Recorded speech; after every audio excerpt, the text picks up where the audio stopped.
Մինչ կմեկնարկեր քաղաքացիական պայմանագիր կուսակցության 8-րդ արտահերթ համաժողովը, իշխող ուժի ներկայացուցիչները հանդես եկան ճեպազրույցներով։ Պատգամավոր Հասմիկ Հակոբյանը խոսեց կուսակցության ընտրական ցուցակի ձևավորումից, նշեց, որ այն եղել է հանրության աչքի առաջ թափանցիկ։ Ճեպազրույցին հնչեցին հարցեր ոչ միայն կուսակցության օրվա հրապարակած նախընտրական ծրագրի վերաբերյալ, այլև առհասարակ վերջին շրջանում օրակարգում եղած կարևոր հարցերի մասին։ Խորհրդարանի նախագահ Ալեն Սիմոնյանն անդրադարձավ Փաշինյան-Պուտին հանդիպմանը, հատկապես նրան, որ Ռուսաստանի նախագահը հույս էր հայտնել, որ տարբեր քաղաքական ուժեր կկարողանան մասնակցել Հայաստանի ներքաղաքական գործընթացներին։ Եվ բացեբաց ասեց, էս իմ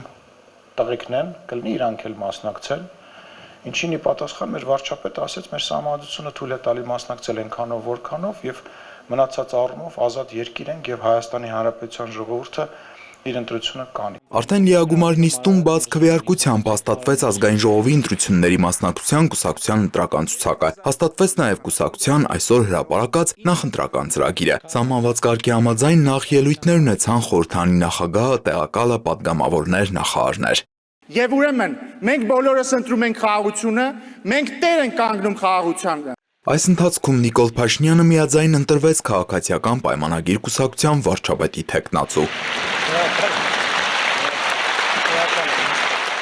Եվս մի քանի կուսակցականների ելույթներից հետո եզրափակիչ ելույթով հանդես եկավ վարչապետ Նիկոլ Փաշինյանը։ Նա ասաց, որ այս ընթացքում շրջել են մարզերով, եղել են Երևանի տարբեր հատվածներում, զրուցելով մարդկանց հետ։ Վարչապետը հատկապես առանձնացրեց մարտի 28-ին Մալաթիա-Սեբաստիա վարչական շրջանում իր եւ մի քաղաքացու միջև տեղի ունեցած զրույցը, որը համարեց կուլմինացիան ու բովանդակային խտացումը հանրապետության տարբեր շրջաններում տեղի ունեցած խոսակցությունների։ Հետևաբար ո՞րն էր այդ քաղաքացու վարչապետին ուղղված կարևոր մտահոգությունը։ Նախադասություն, որը պարզապես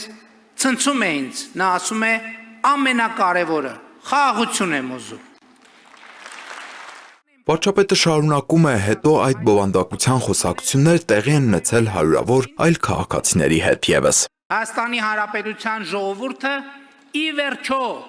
իր սեփական հայրենիքում քաղաքականությունների եւ ռազմավարությունների օբյեկտից վեր է ածվել սուբյեկտի։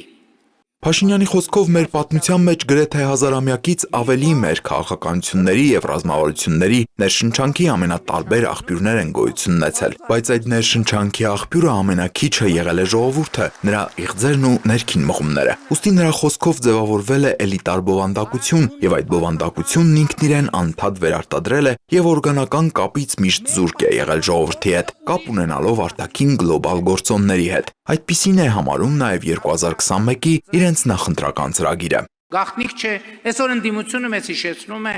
դրա մասին։ Սկսած ամբողջությամբ տոգորված էր Ղարաբաղյան շարժման տրամաբանությամբ, սկսած դեօկուպացիայից շարունակած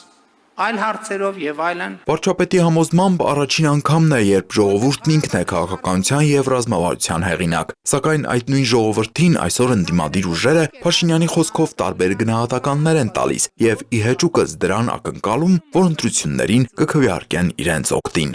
Հետո ինչպես ժողովուրդն է ասում, գնում են հագնում են պատին, կներեք արտահայտությանս։ Ու դա բնական է։ Ուստի կառավարություն ժողովուրդ փոխադարձ ու սերտ կապը կարևորելով վարչապետը բերեց նաև այլ օրինակներ։ Հիշեցրեց իր եւ Երջանկայի Ռոմի Պապի զրույցը, նրա գնահատականը, որ մենք եղել ենք պատմականորեն նահատակ ժողովուրդ, եւ իր պատասխանը, որ Հայաստանի կառավարության առաքելությունն է հետայսուր չունենալ ու չլինել նահատակ ժողովուրդ, փոխելով պատմական ճակատագիրն ու պատմության թափանիվի ընթացքը։ Հռոմի Պապը մտածումների մեջ է անգնում, մի պահ պաուզա է վերցնում ու ասում է. «Բա ինչով եք զբաղվելու»։ Եվ այդտեղ այո հնչում է շատ պարզ, բայց թերևս պատմական պատասխան։ Ուղղակի ապրելու ենք, պարզապես ապրելու ենք, պարզապես պետություն ենք ստեղծելու, պարզապես։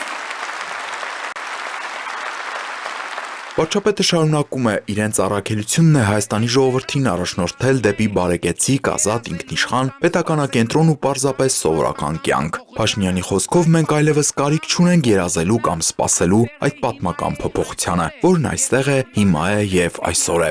Պիտի պաշտպանենք այդ պատմական փոփոխությունը, պիտի պաշտպանենք Հայաստանի Հանրապետության ժողովրդի սովորական, երջանիկ, բարեկեցիկ, խաղաղ եւ ազատ կյանքով ապրելու ոչ միայն իրավունքը, այլև հնարավորությունը, որը այսօր է այստեղ է, այն պետք է նկատվի, այն պետք է պաշտպանվի եւ այն պետք է ունենա իր տերը իդեմս Հայաստանի Հանրապետության քաղաքացիների։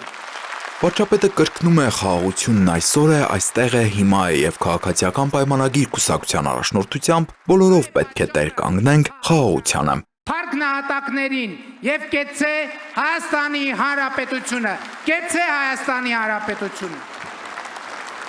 Տիգրան Վակմյան, Լևոն Խաչատրյան, Հորիզոն։